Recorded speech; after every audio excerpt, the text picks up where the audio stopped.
SIP நம்மளை கோடீஸ்வரனாலாம் ஆக்காது. SIP அப்படிங்கிறது systematic investment பிளானுங்கிறது நம்மளுக்கு ஃபஸ்ட்டு ஒரு டிசிப்ளினை உருவாக்குது. நான் தொடர்ந்து ஒரு முதலீடை மார்க்கெட்டோட ஏற்ற இறக்கங்களை பார்க்காம நான் முதலீடு பண்ணிட்டு வரணும் அப்படிங்கிறது தான் எஸ்ஐபி. ஸோ எஸ்ஐபிங்கிறது நம்ம இன்வெஸ்ட் பண்ண ஆரம்பிச்சுட்டு நம்ம பேசாமல் இருந்தோம்னாலே போதும், அது பெரிய வளர்ச்சி ஒன்று தந்துட்டுருக்கோம். அதே மாதிரி ருப்பி காஸ்ட் ஆவரேஜிங் அப்படிங்கிறது மார்க்கெட்டில் நான் இன்வெஸ்ட் பண்ணும்போது மார்க்கெட்ஸோட அப்ஸ் அண்ட் டவுன்ஸு என்னால் கேப்சரே பண்ண முடியாது.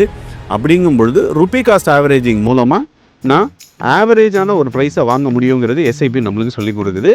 மூணாவது power of compounding. 1995 Reliance growth fund அப்படின்னு சொல்லிட்டு 10 ரூபாய் என்ஏவியில் ஒரு ஃபண்டை ஒன்று கொண்டு வந்தாங்க.